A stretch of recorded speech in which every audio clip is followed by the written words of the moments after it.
Hi, I'm Scott Atkinson, entertainment reporter for the Flint Journal and MLive.com. Recently, I've been writing a lot of stories about Santa Claus, specifically a fiberglass Santa Claus display that's been making headlines for some of his recent adventures, the most recent of which is a trip to Boston where he'll be used as a movie prop alongside some pretty big Hollywood stars. And I wanted to talk today about how Santa Claus came to be in the movies. And it started with this guy, Wally Bronner, who started in the 1940s what would become the largest Christmas store in the world, Bronner's Christmas Wonderland. It was sometime in the 1960s that he got an idea for a Santa Claus display that he would make and patent. It looked like this. Fast forward about 40 years to this guy, Don Williamson, formerly the mayor of Flint and one of our most memorable. He's the mayor who was known for driving something very much like a cop car all over town and using some choice phrases like calling the Flint City Council about as valuable as puke on a brand new carpet. Well, he was and still is married to this woman, Patsy Lou Williamson, who, when she's not running a car dealership, likes to decorate. And when she got to Flint City Hall, she found it, well, a little lacking in the decorations department, especially around the holidays. So she went to Bronner's. She got some signs, some lights, and yes, you guessed it, Santa Claus. That was in 2003, and every year the city's workers would hoist Santa Claus up onto the roof, or what became a pretty short-lived tradition. So fast forward to 2013. Flint's government isn't in great shape and is under the control of emergency manager Ed Kurtz. That summer, the city auctioned off a bunch of its assets, which, in all fairness to the city and Kurtz, is a pretty common thing, but there was something that was also uncommon about it. Santa was up for auction. Enter Melody Mabbitt, a Flint resident who, well, let's just say, if you happen to be an emergency manager in Flint, the two of you probably won't be getting along.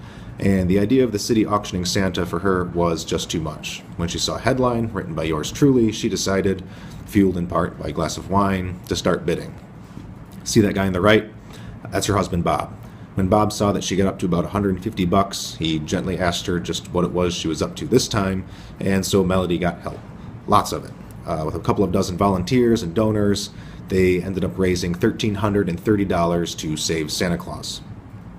Since then, Santa has become something of a symbol for the city, for democracy, or hope, or just the weirdness that only Flint can inspire. For Mabbitt, it's about hope and democracy. She's taken Santa and her band of elves to protest the moving of the Flint Farmers Market and to raise some money for some other local causes. But since then, mostly Santa has sat in a warehouse. But in 2015, she got a phone call from these guys, 20th Century Fox. They're shooting a movie called Joy in Boston, and it's got some pretty big names. Robert De Niro, Bradley Cooper, Jennifer Lawrence. But they needed someone else in their movie. They needed Santa Claus. So Mabbitt gets a call out of the blue and hashes out a deal with 20th Century Fox to rent Santa Claus for $500 to be used in the movie. For the record, that $500 is going to be donated.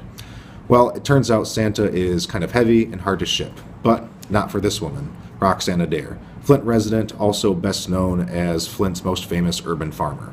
She and her mother love, among other things, road trips, and so they pack up Santa, get in the car, and start heading for Boston.